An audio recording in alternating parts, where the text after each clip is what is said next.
Hello, everybody, and welcome to your post-match reaction podcast, video, stream, party, whatever this may be, after Rangers' 1-0 win away to PSV in the playoff round of qualifying for the Champions League. My name's Colin McMillan, and joining me tonight to talk about a momentous night in our history, first of all, is Adam Thornton. Hello, Adam.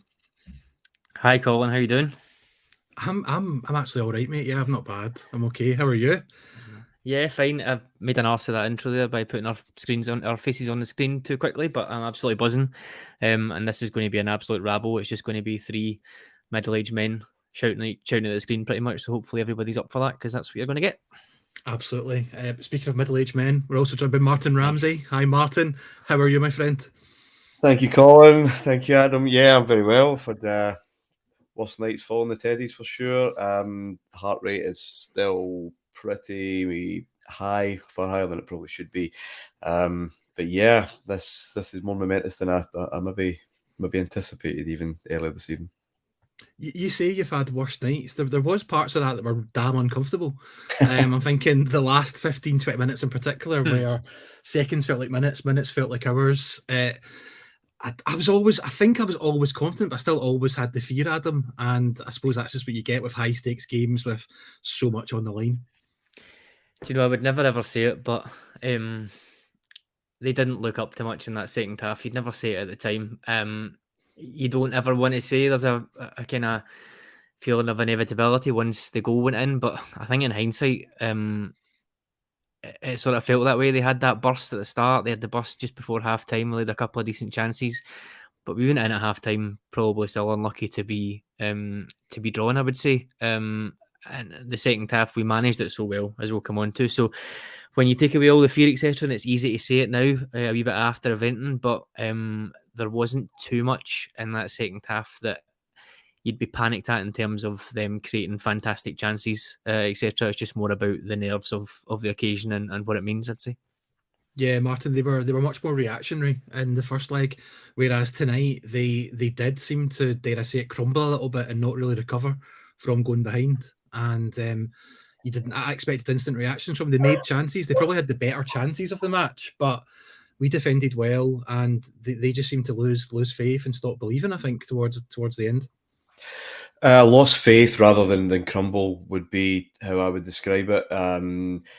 It's not as if, you know, the whole thing went to shit and we knocked in two or three more. I would agree with Adam. If you're a neutral watching that, just, you know, purely out of interest on a Wednesday night, you are probably looking at it and say they've lost belief that they're getting back into this game. We can't see that because, you know, we are living every moment, kicking every ball and all of that. But I was surprised. It was one of those, when the chance happens and obviously we convert it, you're like, right, it's too early. It's only half an hour to go. Can we not do this in like 85th minute or something? And you're expecting an onslaught and some very clever, incisive football, putting us under real pressure. Not so much maybe the aerial bombardment, but just a combination of punches, really. And it never really happened. And that stadium is to them, I think, what Ibrox is to us. And when you have the momentum with you, and if they've got the first goal, and that's what we kind of talked about last week, it's what we worried about last week, especially with how we start games, maybe a wee bit cautiously, try to feel it out. If they had slipped one in, then that place becomes a real cauldron, the same way Ibrox does. But if they don't, and they go behind, as we know, Ibrox can be a tough place at times. I think that's maybe what happened tonight. The air just kind of get sucked out of the place. There's a wee hello from Naples, Florida there, Martyn. Yes, he's enjoying his evening, my father, and yeah, I'm sure all the boys are there too. Looking at the team that started then, Adam, Gio went with McLaughlin in goal, Tav, Goldson, Sands, Barisic, Kamara, Lundstrom, Tillman, Lawrence, Kent and Cholak up front. Bench, McGregor, McCrory, Ridvan, King, Devine, Jack, Davis, Arfield, Matundo, Wright, Fashion and Uri. I think Kamara maybe surprised a few people starting. I think a lot of people expected to see Davis, and I think maybe we thought it would be one of Tillman or Lawrence, but we saw both. What was your thoughts when you saw the lineup?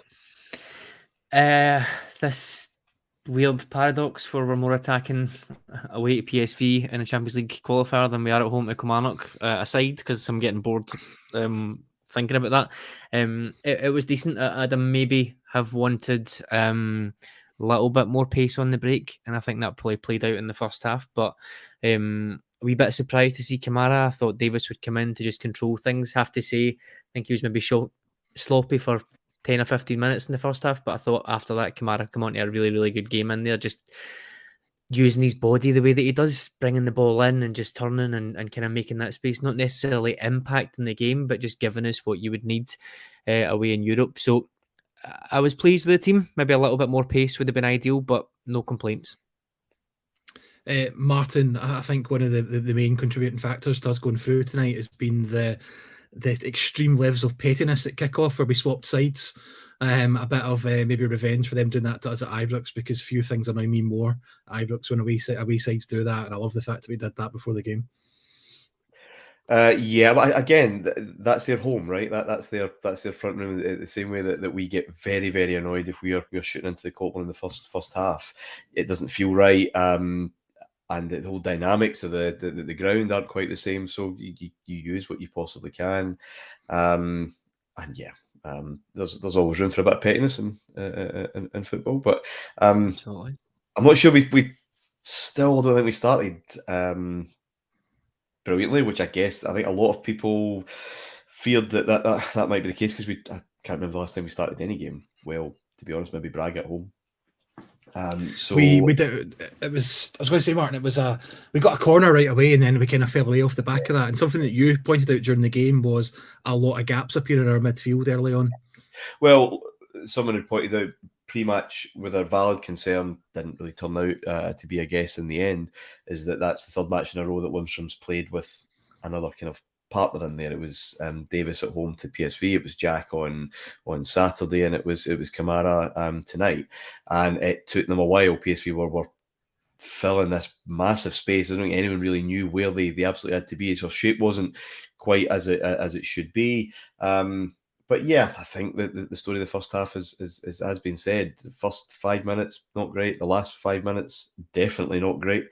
But a lot of better, more confident, more composed build-up play. Maybe lacking a brilliant chance. Lundstrom had that one where he chose to go right over the ball, and instead of maybe trying to kind of pass it into the other corner as he did in Dortmund. I don't know what options he had available, because we never really saw a good replay of that. So no great clear-cut chances in that first half, but it was a lot more confident, a lot more kind of composed, and then things kind of changed. And I know what you kind of mean, that we're maybe unlucky to be only 0-0, but that half-time whistle could not come quick enough for me at that time. Yeah, we do these post-match shows after every game on Heart and Hand on Patreon, so we do try and kind of break the game down moment by moment or action by action. I've got a funny feeling tonight, maybe a bit all over the place and maybe not in the correct order and stuff like that. Yep. But Adam, your man Tav, I thought during the busy spell for PSV at the start, he kind of bailed us out of danger a couple of times defensively. He got on the end of some balls and cleared them when PSV were looking quite dangerous in the opening 10 minutes. I thought he played quite well tonight. Yeah, do you know, it was one of those performances where we weren't seeing him in that attacking sense. It just wasn't that type of game, I guess. Certainly up against Gakpo in the first half, but defensively, yeah, 100%. He looked very, very assured, and then in the last parts of the second half, obviously that keep ball in the corner, which we're terrible at usually. Him and Wright did a really good job keeping that. But I'd say defensively tonight, which obviously most people would say it's at odds with how he normally performs defensively, I thought he was really good, really solid, and he kind of kept us going on that right hand side, because Goldson was not having a good first half at all. Someone put a comment up there saying Goldson wasn't very good in the first half, but he was a colossus in the second, and I'd absolutely agree. I think throughout the second half, every single ball that came into our box, Connor Goldson headed or kicked away. So didn't think he was great in the first half, but credit where it's due, I thought he was absolutely outstanding in the second. But yeah, Tavernier sort of kept that right hand side going for parts of that first half. I thought it was a really good defensive display. With another chance in the opening stages, Martin, with Ryan Kent, him and Tillman linking up fairly well. Kent did his usual, cutting in from that left-hand side. made space for the shot, and this time it was on target. He was unlucky with this one. I think there might have been an encouragement for Kent just to shoot, and just you'll find your range, son, kind of thing. The first one was it was on target when he's been having issues of late. I think that's probably fair to say. But all it sends is a message that we're prepared to get into those areas and have a goal. You saw what happened with their goalkeeper last week, and you just never know. 20 minutes in, Adam, we had our fourth corner of the game, which I think gives a clear indication of us kind of taking over after that kind of initial 5-10 minute spell. We weren't doing much with the corners. Tom Lawrence was hitting them. This fourth one in particular aimed for the near post, but it was cleared off by PSV. And it was after that PSV had their kind of main first chance. It was Cody Gakpo lofted the ball into the penalty box, but John McLaughlin, as he did a couple of times tonight, really good awareness, came out quickly, punched it away, and just got rid of the danger, which is great to see. Yeah, there's obviously the two sides of his game that he did really, really well tonight, was coming out, getting those balls that we've been asking for to happen for years in terms of clearances. But again, another one, certainly, which is a great save. And then a couple in the first half, you could say maybe are just right at him. Once again, he's not getting anywhere near the praise that he deserves from me, because we talk about he's not made a save, he's not done this.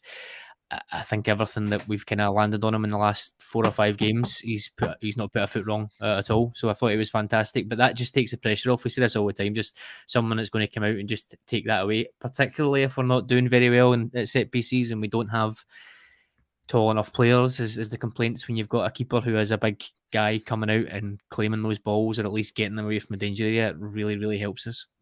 Yeah, especially against a PSV side like that one tonight, that we're all big, tall, monster guys that were kind of dominating us a little bit in some of these set pieces across both legs.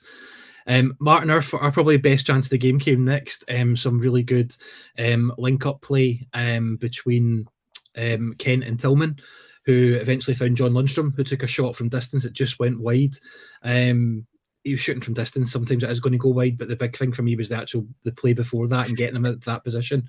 Really good down that left-hand side. And it wasn't just Kent Tillman from memory. It was quite a nice bit of play, just overall from deep. And again, it's what I mean. It was as an example that Rangers are. We're not here to just hang on. Like a Rangers team from my youth would be going somewhere like that. Just really just with the fingernails, just kind of hanging on to the game, see what could happen at that set piece or penalties or whatever. But there was one move that showed that we're going to play through. Ruud van Nistelrooy last week had said that the first half he was very impressed with the Rangers. Rangers built their attacks, built their moves, and had to make changes. He had to make changes tonight. They were enforced on him, and we're going to talk about the second half and these colossus performances. You have to bear in mind, I'm not sure PSV are maybe the same kind of physical threat without De Jong, but Rangers were setting their stall out with that attack. I think that we're prepared just to pass it around. As I said, I don't know if that right hand corner was blocked to Lundstrom. He tried to play across the ball. But it was just it was a nice move, and what you get from that is confidence, I think. Yeah, absolutely. Adam, we got to kind of the 30-minute mark, and dare I say it, I was feeling quite comfortable. We'd had the vast majority of the ball, would made a couple of chances, and almost as soon as I kind of thought that and sat back on my chair a little bit, we had a bit of a calamity in defence where Sands basically gave the ball away, and they had a real good opportunity. Thankfully, we got away with it. But Sands are interesting. We're going to talk about Sands, I would imagine, a fair bit because of his second half performance. He's a really interesting player for me because he always looks like he's got a dodgy moment in him or an error in him, but then in the next minute he can be colossal, just headering absolutely everything, for himself into challenges. It's really interesting to watch him because you sometimes just don't know what you're going to get. Yeah, I know he's not a centre half, but he is pretty much every European centre half that you see out there. He plays with that risk in his game.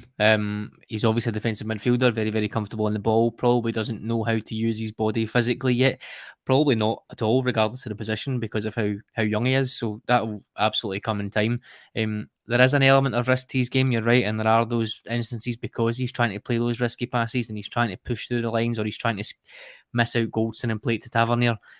the risk reward in there will tell you something like that's going to happen. He did slip a couple of times, which wasn't ideal, obviously, as well. But he's a very strange one for me, because we keep saying, oh, it's fine at Sands, and when Davies comes back, or even when Suter comes back, he's in. I'm not so sure. I think Gio really, really likes him. I was going to say he's not putting a foot wrong. He is, because he's made a couple of mistakes. But overall, I think all the manager will care about just now is, does the good outweigh the bad? All he'll care about just now is he's probably the only fit centre half I've got, so he's absolutely he's absolutely playing a blinder. But I would be surprised if he moves him, to be honest, because he's a very, very Dutch style centre half. The way that he builds that play, the only thing going against him is obviously he's not naturally a left footer, but he can use it. He absolutely can use it. So I'm interested to see how that goes. I know we've not got Davies, we've not got Suter, we've not got Helander, so the options maybe aren't there right now. But he's doing very, very well. I'm really, really happy with him overall.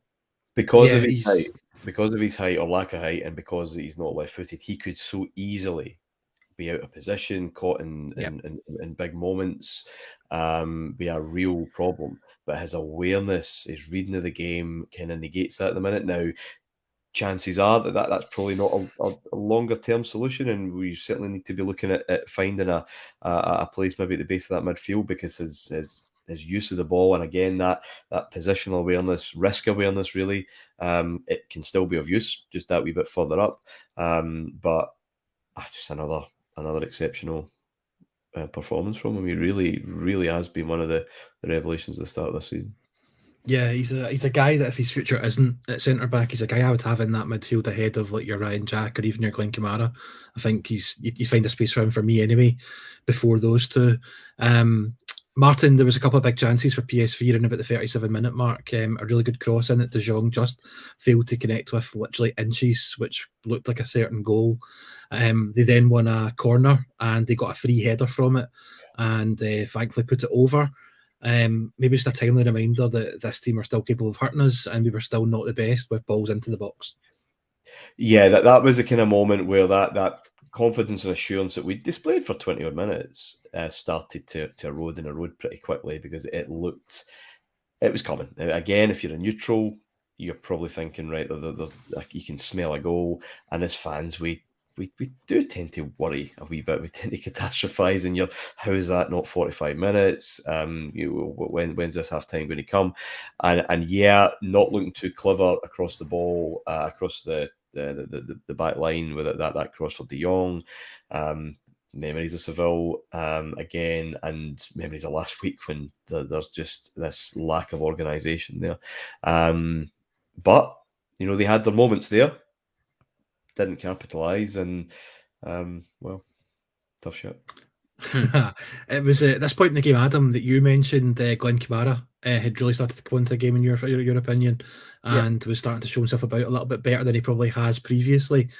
What was it that impressed you about Kamara tonight? I think it's that swivel of the hips that he does, to be honest. He can get the ball and he'll just move his body in a way that completely takes out attackers. It was just more what I guess we were accustomed to Kamara doing a couple of years ago, and maybe what he did last year, because last year it was more of a kind of pressing, defensive, attacking midfielder, if you like.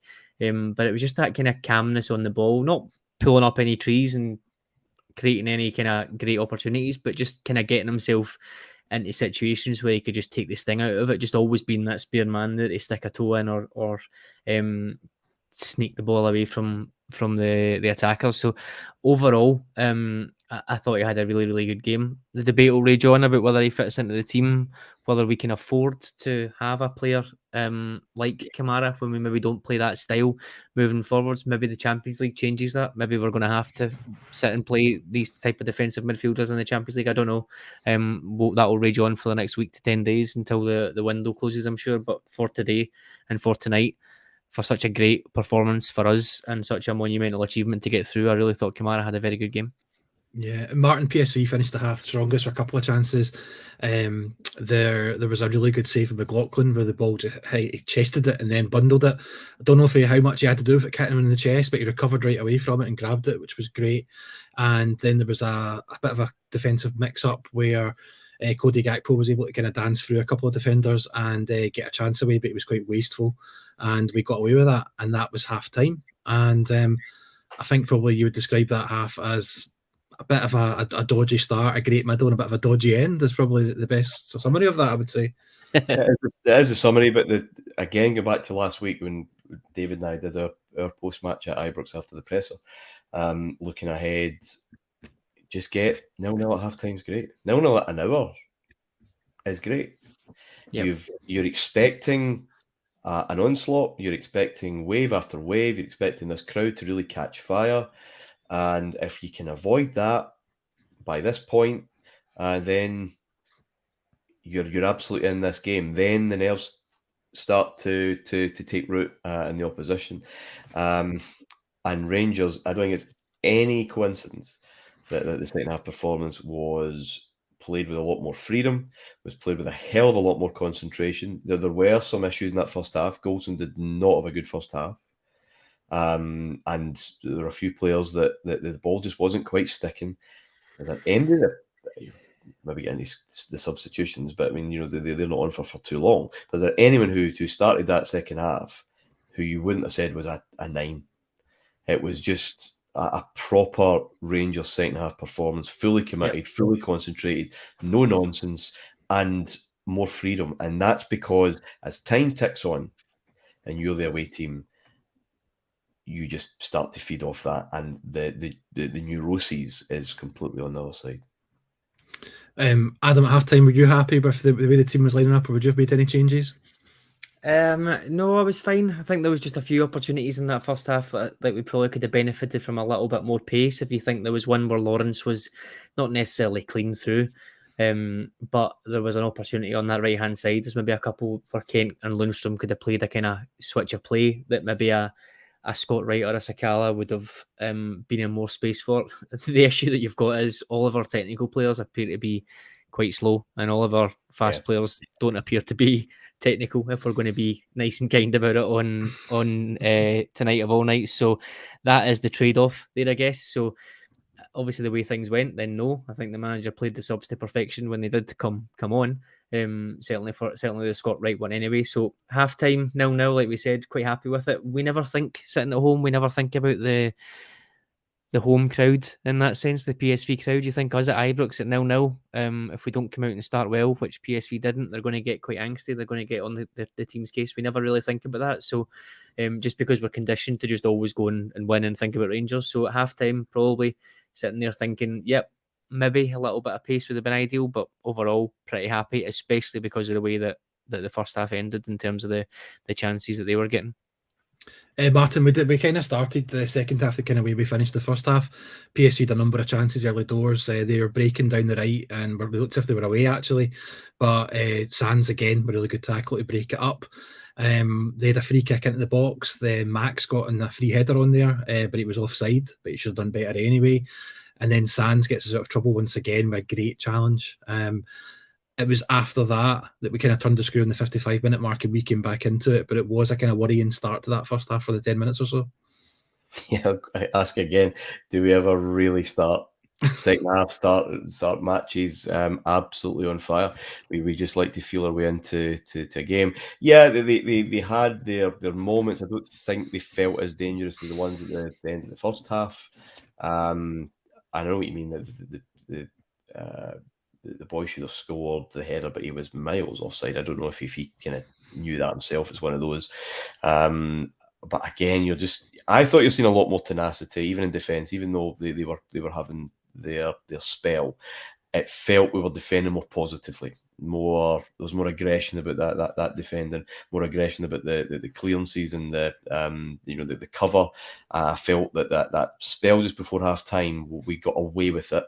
Whereas that spell that they had at the start of the second half, we were committed to what we were doing. They're allowed to have the ball, right? They're a good team at home in a big game. They're going to attack at times, but I felt we were just far more on it, far more concentrated.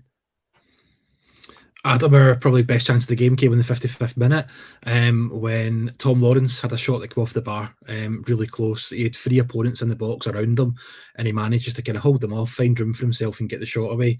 And it hit that kind of that kind of sweet spot sometimes of the corner of the post and the bar, but it just kept ricocheting out, and Cholak was kind of wrong-footed and couldn't get back to get himself on the rebound. But that was a real chance. That was a real kind of jump off the couch moment.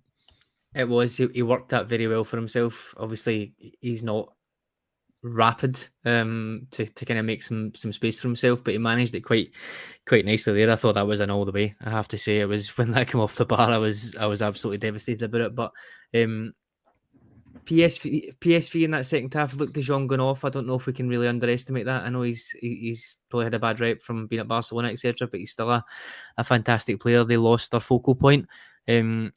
Xavi Simons come on, and we'll probably talk about how good he was, but it kind of necessitated a bit of a change for them, where we went for a diamond, and then they ended up having Gakpo and Saibari playing up top, two wingers playing as the two strikers, which meant Goldson and Sands could kind of eat that up. I know Gakpo is big and physical, but he's not a target man. He's not going to hold the ball up. He's not going to necessarily challenge for headers. So I was kind of starting to get a foothold in the game. I felt was maybe in part due to that as well. They went 4-4-2, if you like, or a 4-4-2 diamond. Their fullbacks were the only ones off on width. They kind of lost Gakpo and Saibari, who were great in the first leg and really, really good in the first half, but they then brought them in a little bit. Felt like it didn't really work too well for them. We were able to kind of swamp them in midfield. So this is sort of just about the point that we then start to come into our own, like you said, and this Lawrence chance, I think, is the start of that. But their little tactical switch that probably wasn't forced, given we've seen Luke De Jong sitting there with an ice pack on his leg. I'm not sure it really worked too well for them. It was the turning point, I think, and just 5 minutes later, Martin, we got that breakthrough. We were pressing them. Their goalkeeper passes the ball straight out to the defender who's in trouble. Malik Tillman robs the ball off of him, moves forward a couple of steps, and just plays a ball through to Cholak, who's got an open goal. He sidesteps it into the net, and the world erupted, basically. I know mine certainly did. Cloud, what is it? Is it Cloud 7? Cloud 11, is it? Is that what they say? It's Cloud 9. Cloud 9, there we go. Underrated. I knew it was 7 or 11, but there we go, it's 9. But yeah, whatever it was Cloud Champions League, and we were ahead, and we probably deserved it. From coming back into the game, what we'd done in the first half, we'd got us in a good position, and it was always going to be Cholak that scored tonight, wasn't it? If we were going to score, it was going to be him. It had to be him tonight, after all the narrative of the week. The Davies shot, I know, disappointing because it's just missed. But again, a wee bit like the Kent effort, or the Lundstrom effort in the first half, it just re-energizes and reinfuses that confidence that, right, we're in this. We've got them rattled now, and you probably get an extra percent in that press, a wee bit more energy in that press, a wee bit more aggression in that press, because we've just gone so close and the adrenaline's up. And Tillman and Cholak especially had worked hard on that without really getting much joy. And eventually he reaps his rewards. He does something with his body, which I think puts the goalkeeper in two minds, because the goalkeeper, if he's quick to that, can come out and scare him and could really make himself big. He kind of stops. I'm sure, I don't know if Tillman gives him the eyes, because we can't really see that, but he makes some brilliant movement. It looks so simple, right? But he makes some kind of movement that just takes the goalkeeper out of the picture, and therefore Cholak, all he has to do is I say all he has to do, I do remember Peter Van Vossen and all that, but all he has to do is roll that into the net. And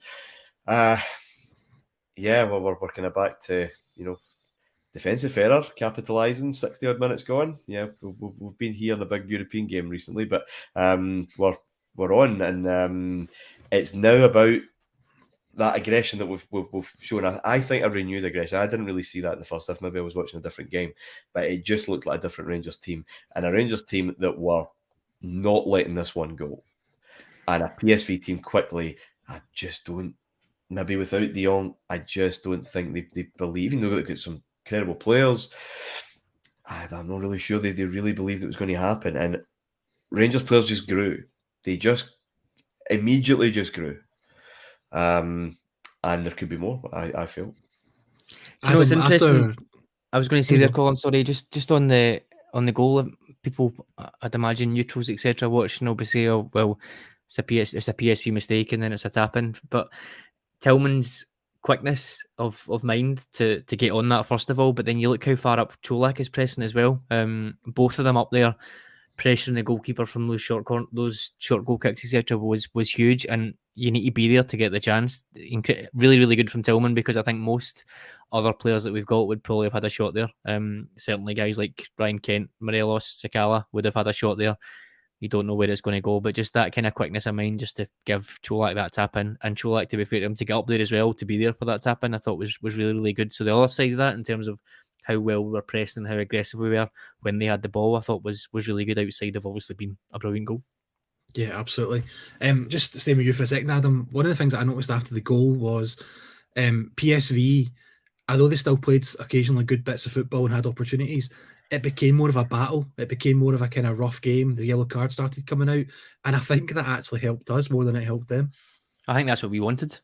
To be honest, I was possibly a little bit concerned, maybe with Saturday fresh in the mind, but you're maybe a little bit concerned when you've got a few bookings coming in that second half, particularly guys like Lundstrom, I guess, but then Barisic, when we know that Barisic, it can be quite straightforward sometimes for a winger to get past Barisic to his wrong side. It just takes one tackle for him to be off the park once he's been booked. But yeah, I think we probably help to reduce it to a battle, especially when someone like Scott Arfield comes on. I think that's probably par for the course. So absolutely, given what they did when they brought on Siemens, they brought on Gus Till.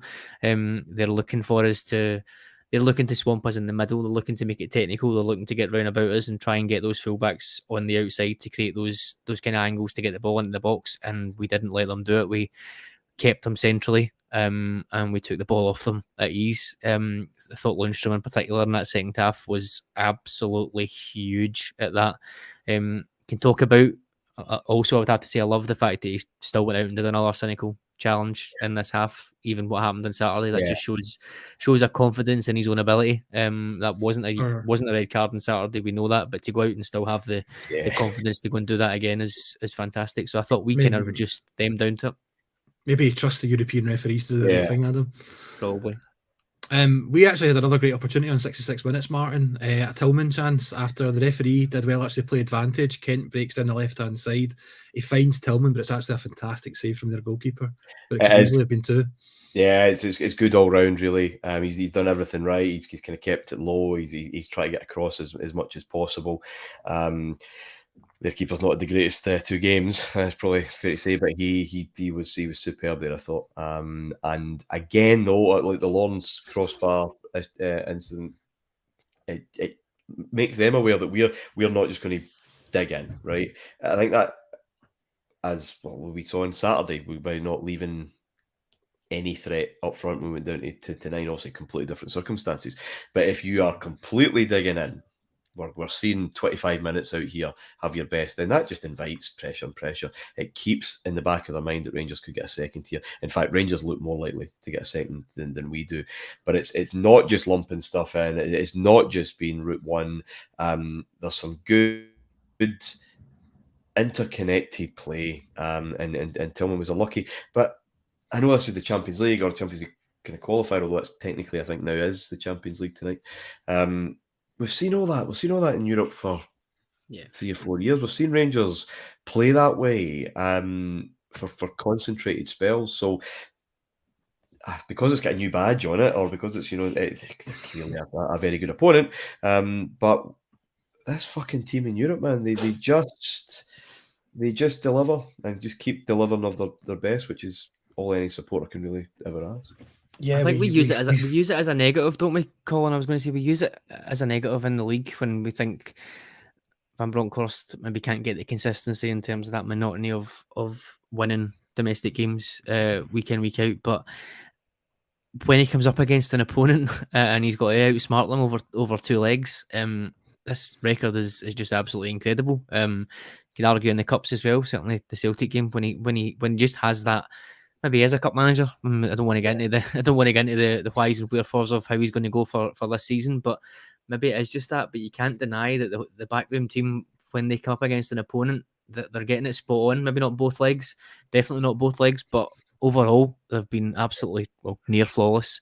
And that's different, right? We've had the Dortmund away leg first, and all that. The Red Star away leg being second. We had to go and just kind of hold on under utter fire at that 3-0 win. But here's something again completely different. Here's a new challenge for this team, a new challenge for this manager.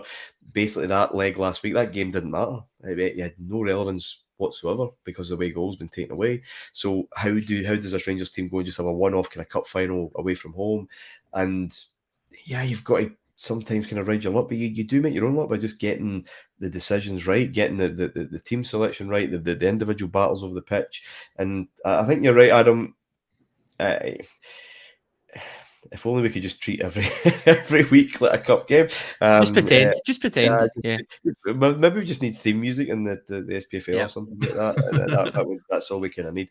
But we'll maybe talk about it at the end. But it's worth repeating. Not in sales, but in tournament revenue. He's been here not even 12 months, and that's £70 million that he has brought in.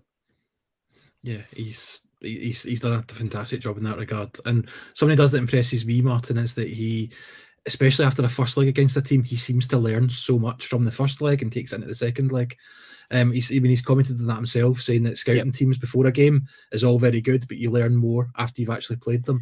And I think we see that all the time going into these second legs, that we seem to have got the better of them in the second leg. We seem to have learned something, and something comes off for us. And tonight's a perfect example of that. Yeah. He is, and I think he defines himself. I think he kind of prides himself in being a very flexible, reactive, reflexive manager. That he will learn in game. He will learn, to do his prep. I guess, and from the domestic side, he maybe overthinks and maybe over respects and maybe is over prepared. Really, anything you can possibly do in Scotland, but maybe builds those games up because he is so kind of analytical, so maybe detail obsessive. That he wants every single game to be the biggest challenge he's ever faced as a manager, when sometimes it's just really not. It really is, lads. It's Kilmarnock, lads. Yeah. Just go and play. Just be yourself. And I think that is maybe it, because he and these players relish these challenges. Not the same one. Different drinks, different needs. Martin, sorry, Adam, I want to kind of race through the kind of last couple of bits of the game to talk more about some of the actual performances, but there were still chances in the game. Max had a chance where he hit a volley wide. There was an opportunity for Cody Gakpo where John McLaughlin made a really good save where, again, he came out, cleared it, and was just really intelligent.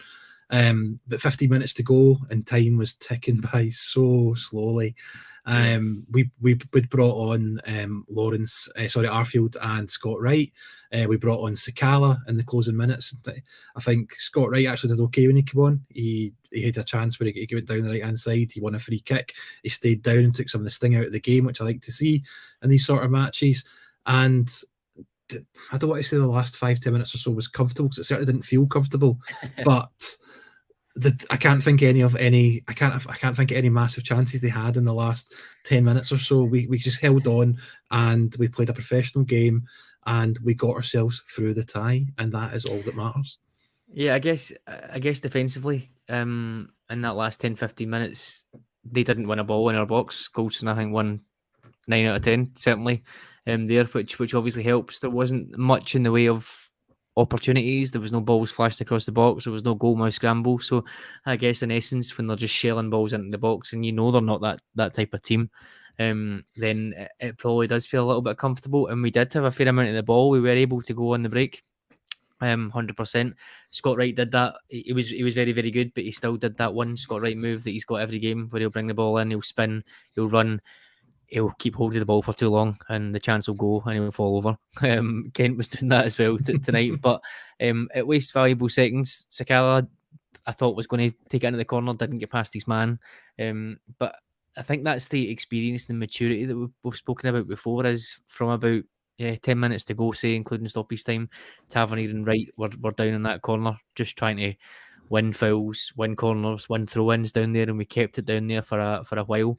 I think Craig McCrimmon posted a wee while back the experience that we had, even McLaughlin letting the ball go out and taking the goal kick and taking ages to do it is just experience that we've never really been used to. I guess that kind of game management thing.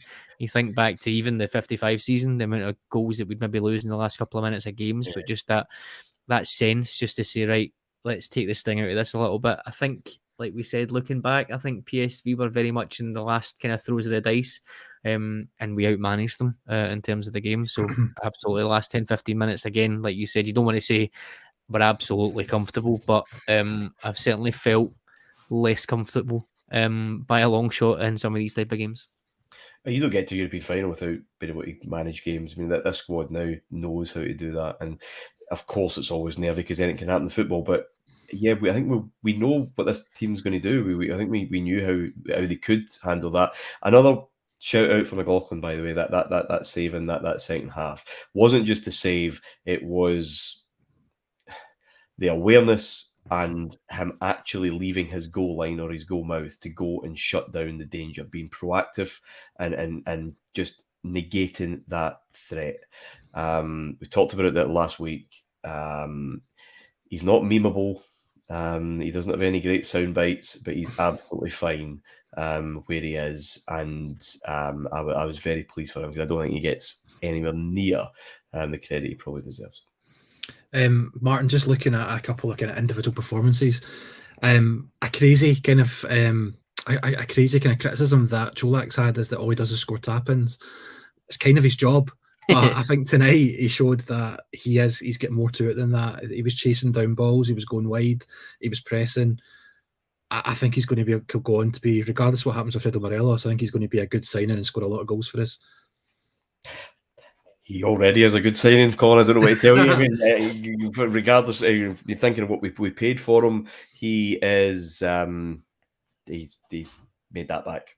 I think it's probably fair to say that goal will be remembered for an awful long time. Listen, he was not and is not a replacement for Morelos because he's not that kind of player. He provides solutions to a problem that the manager moaned about constantly last season about players not occupying that space and not working that central channel, if you like. He did move outright a fair bit, and then we wondered why there was no one really there to kind of feed his cross. But he does a different role, and we've needed someone to do that role. What we need going forward, and who knows what the next couple of weeks will bring on the transfer front, given the kind of money that we now know is coming in. For Rangers to be successful this season, we need goals from around that front three, front four, that attacking unit, and not just whomever is playing in that central striker role. That's going to be the key, and that's pretty much where the season turns. But he does his job. That's what he's there to do. That's the kind of and certainly at home at Ibrox and in the league, that's really what we've missed, to be honest. I think it's been a pleasant surprise that he's looked as kind of strong and as dangerous as he had against PSV in both legs. But go back to what we were talking about with the goal. Tillman senses the danger, so does he. And he gets himself in that position to make it as easy as possible. Adam was complaining on Saturday about the amount of easy chances that we create, so few. And now, because you get someone who has an awareness to be in and around those areas, to make that difference. Adam, another guy that's been contributing goals wise and almost scored tonight and played exceptionally well as well is Tom Lawrence. I think he's really important to what we do. I think he adds a new dimension to us. We saw that tonight with just the creativity and the drive forward that he creates that we've kind of been missing. Yeah. And he must be just pinching himself tonight. Like, no offense to our mate Tess, but this time last year he was playing for Derby and now he's in the Champions League. It's amazing, but he deserves it.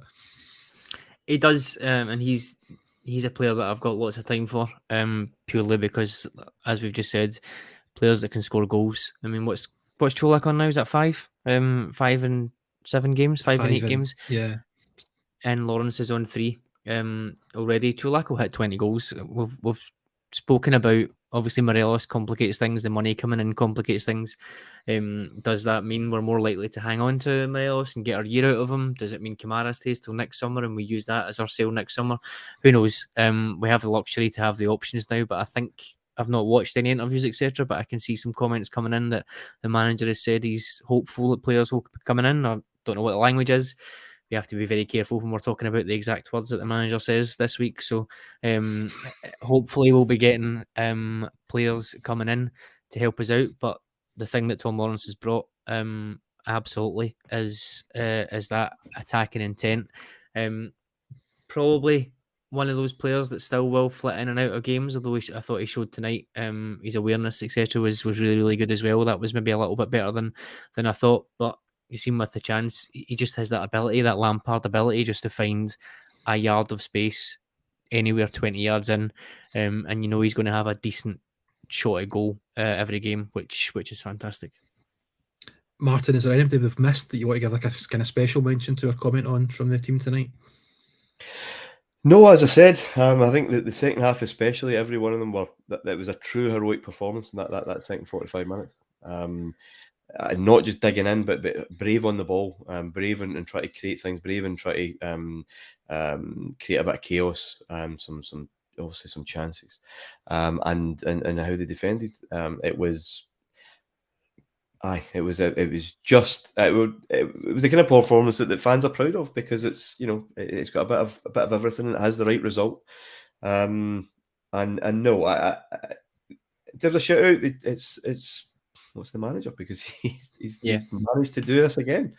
That's a good team, and it's a team that, if we're being honest, in the summer when they were starting to kind of really tool up for this, we kind of want to avoid them. We're all kind of wanting Dynamo Kiev, right? I mean, let's be honest, we did, and he and this group have done it again, and we'll look with relish to the end of the week and watching that draw with interest rather than with envy. And who knows? Just who knows what this team's capable of, because they just switch on under these lights. It's great. Yeah, Adam, the manager does deserve a shout out, because he made a big call this week with the Morelos situation, which won't have helped him in the build up to this game. And had tonight not gone as well as it did, there would have been people criticising him for that and saying if Alfie had played and all this sort of stuff. But he stuck to his guns. He did what he thought he had to do, and he got it right on the park as well. He picked the right team and he got the result. So kudos to the manager completely. I think 100%. Huge amount of praise deserved. It's a proper tactical masterclass. In this game, I thought fantastic. And we've spoken about the money coming in, 70 million quid coming in European wise, without even thinking about player sales, etc. as well, is just absolutely game changing for the club. On the pitch, it's fantastic to be back in the Champions League, hear that music, play these big, huge teams that we're going to see in the draw. But I think off the pitch sets us up for a while. It sets us up to have a proper go at, hopefully, finally bringing in some midfield reinforcements that we can all get on board with as a priority. So I think overall for this, I think the manager absolutely needs to take credit, particularly, like you said, difficult decisions being made that maybe he could not have made, I guess, until later on in the week. That would have been an easier thing to do and just sort of try and keep a lid on it, but he done it. Fair play to him. We don't know whether that paid off or not in terms of what Morelos would have brought, but he made that decision and he showed himself to be a strong manager off the pitch. And I think, as we said, the tactical battle that he got the better of Van Nistelrooy tonight, I thought it was fantastic. So for me, I would say Van Bronckhorst probably man of the match. Yeah. Exciting times to come between now and the end of the window, and I'm even hoping the Copeland toilets get done up after the back of this. Actually, that would be steady on. Ideal for me. On our post matches that we do on Patreon after every game, we always pick our man of the match. You can't pick the manager, Adam, as much as I like the fact that you just did. So Martyn, who was your man of the match tonight? Oh, so many. Sands. I think over the piece, Sands, but honestly, it could have been so many. Big John again, just doing what he does in these nights. Tillman's work rate, Lawrence's work rate, and obviously big Tony turning up and being there would it matter? But yeah, Sands for me. Adam, I think if you're looking at it as a game that doesn't have any meaning attached to it or anything, and you're looking at performances, etc., I'd probably agree with Sands. But overall, for the importance of it, I need to go Čolak. His performance, I thought, was was great. Anyway, outside of that, I think I certainly had in my head the type of player that I thought he was, which was probably a better version than Cedric Eaton.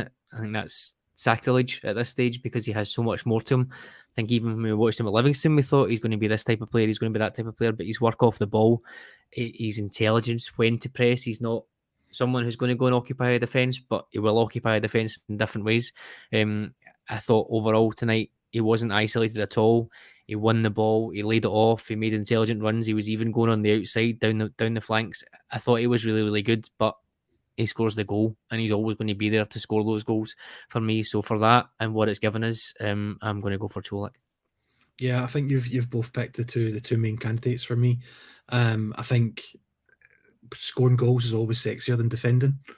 So it's easier to go for Colin, isn't it? It's a guy who broke our hearts at this stage last season with 2 goals, and then in this round this season, he scored 2 goals that have put us into the Champions League. It's a proper Cinderella story of such. But this time, he's done it for the good guys. So yeah, I'll probably go with Cholak, but Sands was immense as well. As was so many players. Nobody really let us down tonight. Everybody played their part, and that's all we can ask for. Something I've never asked on a pod before, but I want to do it tonight. Adam, who do you fancy in the Champions League?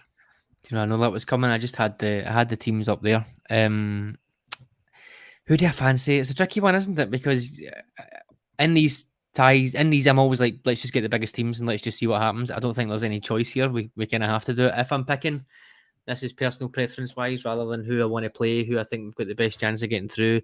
Be a mix. I'd probably be looking at Man City,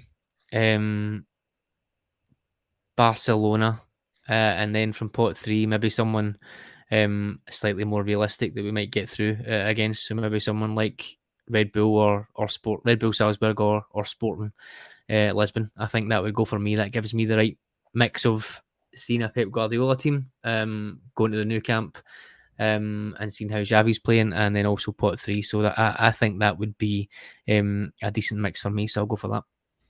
What about you, Martin? Is it all about Yeah, the wouldn't be much different from that. We've seen Rangers play Real Madrid in a friendly, but I've never seen them play properly. So I'd quite like Real Madrid. I'd quite like an English team as well for the banter.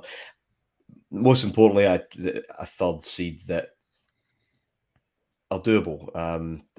Sporting Lisbon in pot 3, Adam, brilliant, because we literally own Portuguese teams. They don't have any issues at all. Because listen, the ideal here, we bank the money, we have some incredible experiences, we get some maybe 1-2 new players through the door that no chance we could have afforded. They were on a kind of higher list in their shopping list, and we get through in third place, and we have another crack at the Europa League, and hopefully be back in Budapest, is it? Or yeah, Istanbul. We can't make it. That's the Champions League final.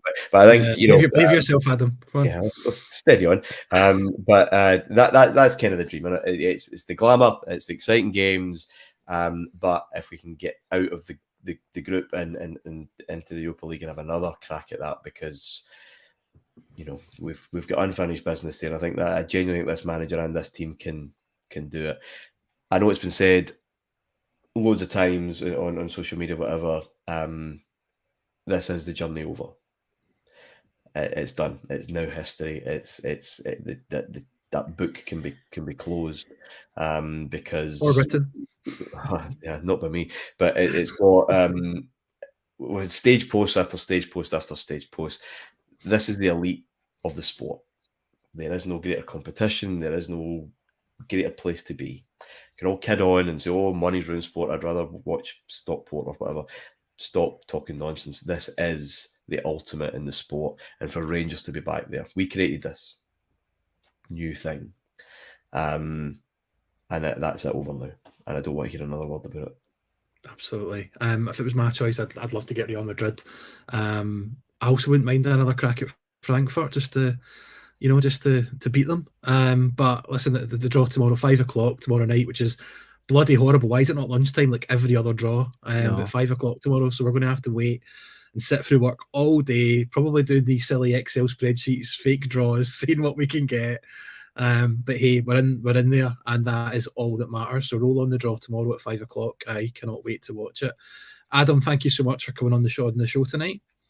Oh, it's an absolute pleasure doing these. We won't do a post-match after every game because that's Colin's thing on Patreon. But we thought tonight, with the occasion, how momentous it is, how great the team was, just like we said, that's the journey over 100%. I'm happy with that. If we can stop talking about it, that'd be great. We are back on the Champions League stage, which is great. Let's get going and see what we can come up with. And that you never know what's going to happen. I appreciate going pot 3 and getting into Europe would be good, but we'll see how things go because the manager and this team are doing special things. They're doing special things in Europe, so we'll have to wait and see. Thank you all for joining as well. I think we've got over 1,200 live at the minute, which is absolutely incredible. Colin, thank you. It's been a pleasure, and I'm just so happy that the team have given us this moment again. Yeah, absolutely. And Martin, thank you as well, my friend, for coming on with us tonight. Pleasure's all mine. We've done some hard post-match, boys, over the years. And this is, listen, it's a special night. I know people have been saying smile. We are in the We do it on free. No, it's just it's an emotional night actually. Yeah, it's a huge step. And I'm just proud of that team, proud of the club, and yep, thanks for everyone who's watched and listened, and yeah, there'll be a few more to come over the season, hopefully. There will be, and as Adam alluded to, we do this after every single game. Away matches, we record usually from the house. Games at Ibrox, we record from my car immediately after the game and get it uploaded as quickly as possible. So if you want to hear this sort of coverage and this sort of kind of instant analysis off the back of a game, just check us out on heartandhand.co.uk/Patreon, where you get up to 5 podcasts a day from just $1.99 per month. But I'm sure you're all sick of hearing that by now. The journey is over. There's a new one about to begin, and I cannot wait for it. Thanks everybody for tuning in tonight. We are the people, and we are the Champions League Club. Take care. Bye-bye.